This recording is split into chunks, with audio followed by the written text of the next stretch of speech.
Olá pessoal, vamos revisar as diretrizes de casos de sintomáticos respiratórios para não haver dúvidas no atendimento destes quadros. Definição de caso suspeito: síndrome gripal, febre de início súbito, mais tosse ou dor de garganta, mas pelo menos um dos sintomas, cefaleia, mialgia ou artralgia, na ausência de outro diagnóstico específico.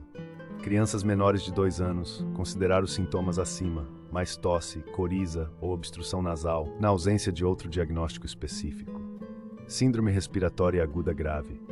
Síndrome gripal com dispneia ou os seguintes sinais de gravidade: saturação de oxigênio menor que 94% em ar ambiente, taquidispneia de acordo com a idade, piora da condição clínica de doença de base, hipotensão em relação à pressão arterial habitual do paciente ou insuficiência respiratória aguda.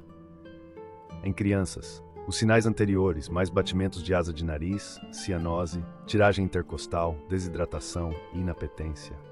Alterações laboratoriais: hemograma, leucocitose, leucopenia ou neutrofilia, bioquímica do sangue, alterações de CPK, TGO, bilirrubinas, DHL, ureia e creatinina. Imagem de tórax: infiltrado intersticial localizado ou difuso ou área de condensação. Infecções respiratórias agudas podem estar associadas a diferentes patógenos, abordá-las inicialmente, como quadro sindrômico, e diferenciar quadros leves de vias aéreas superiores daqueles com sinais de gravidade, com necessidade de suplementação de oxigênio e de internação, é uma boa prática. Atendimento aos casos de síndrome gripal. Médico ou enfermeiro nas UBSs, se necessário encaminhar para a UPA, não é obrigatório, teste rápido ou RT-PCR na população em geral. Manejo dos sintomas a critério clínico. Atenção, durante atendimento é recomendável uso de máscara. Critério para diagnóstico de Covid, clínico epidemiológico. Caso de síndrome gripal, com histórico de contato próximo ou domiciliar, nos 14 dias anteriores ao aparecimento dos sinais e dos sintomas, com caso confirmado para Covid-19. Critério laboratorial biologia molecular. Resultado detectável para SARS-CoV-2. O RT-PCR deve ser feito entre o 1º e o 5º dia de início dos sintomas, podendo ser solicitado por médico ou enfermeiro. Critérios para a realização de RT-PCR: menores de 2 anos de idade, gestantes, caso suspeito de efeito adverso pós-vacinal, pacientes e doadores do MG transplante, síndrome respiratória aguda grave, caso de óbito, maiores de 60 anos e ou demais fatores de risco. É imprescindível verificar se o paciente está na janela para coleta e atende aos critérios estabelecidos. Notificar, registrar os dados e imprimir a notificação em 2 vias, sendo uma para seguir com a amostra para o laboratório. Orientar o paciente a apresentar a notificação e o documento de identidade no dia da coleta. Para a realização do teste rápido de antígeno, quando disponível, é imprescindível: 1. Verificar janela para coleta, 1º ao 5º dia de sintomas. 2. Notificar, registrar os dados e imprimir a notificação em 2 vias. 3. Encaminhar e orientar o paciente sobre a realização do teste. Para a execução do teste: 1. Usar EPI padronizado para atendimento ao sintomático respiratório. Após a execução do teste, notificar, incluir a execução do teste rápido e o resultado. A primeira via deverá ser entregue para a epidemiologia do distrito. Pacientes não reagentes, com critérios para tal, agendar coleta de RT-PCR. A segunda via, assinar e carimbar e entregar o paciente para a realização do RT-PCR. O laudo com resultado deve ser entregue ao paciente, assinado e carimbado. Afastamento: se teste rápido ou RT-PCR reagente, 5 dias após resultado. Não realizado ou a critério clínico epidemiológico, 7 dias do início dos sintomas. Reforçar o uso de máscara e medidas de prevenção até completar 10 dias do início de sintomas.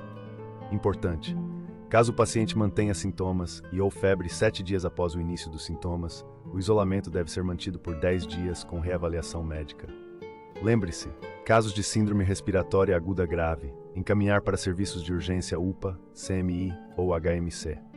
Tratamento para influenza com oseltamivir.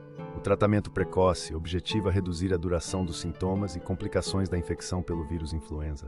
Posologia: adultos, 75 mg de dose em 12 horas durante 0,5 dias.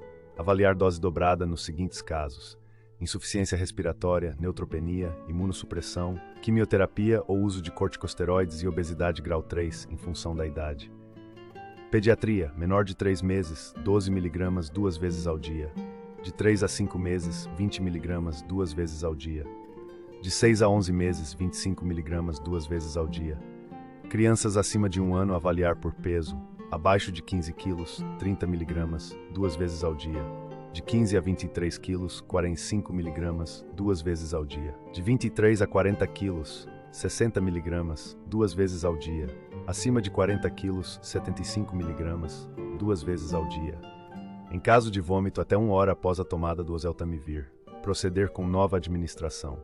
Prematuros e na insuficiência renal, ajuste segundo a bula. Tratamento específico para Covid com Paxlovid. Quando iniciado dentro de 5 dias do início dos sintomas, reduz a incidência de hospitalização ou óbito, além de reduzir carga viral precocemente. Composto por comprimidos, o Nirmatrelvir e o Ritonavir. Devem ser coadministrados para concentrações plasmáticas efetivas. Posologia do Paxlovid. Somente para maiores de 18 anos. Tomar 2 comprimidos de Nirmatrelvir, mais 1 comprimido de Ritonavir, juntos por via oral de 12 em 12 horas durante 5 dias. Uso em não hospitalizados e com fatores de risco para complicações.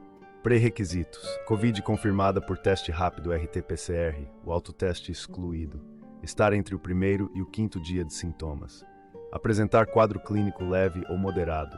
Não requerer oxigênio suplementar. Pacientes com uso prévio de oxigênio hospitalar por doenças pré-existentes, o tratamento poderá ser indicado, desde que não haja necessidade de oferta adicional de oxigênio além do basal por complicações da Covid. Resumindo, o paciente com síndrome gripal, associado a teste positivo para Covid, mais fator de risco para complicações, que são os seguintes: grávidas, puérperas até 2 semanas após o parto, indivíduos com doenças crônicas, obesidade com IMC maior ou igual a 40, imunossupressão, menores de 19 anos em uso prolongado com AS, risco de síndrome de Rey, adultos com idade igual ou superior a 60 anos, população indígena aldeada. Crianças menores de 5 anos, mas lembre-se, não usar o Paxlovid. Nos casos de síndrome gripal com fatores de risco e teste de Covid negativo, avaliar o uso de oseltamivir e demais condutas a critério médico. Nos quadros leves sem fator de risco, não realizar notificação, coleta de exame específico, nem prescrição de antiviral para influenza. Por último, no atendimento aos servidores da saúde, seguir fluxo habitual de perícia médica, e vale a pena lembrar que não existe mais condições especiais relacionadas à Covid-19. Bom pessoal, espero que tenham gostado, um grande abraço e força nessa luta contra a Covid-19.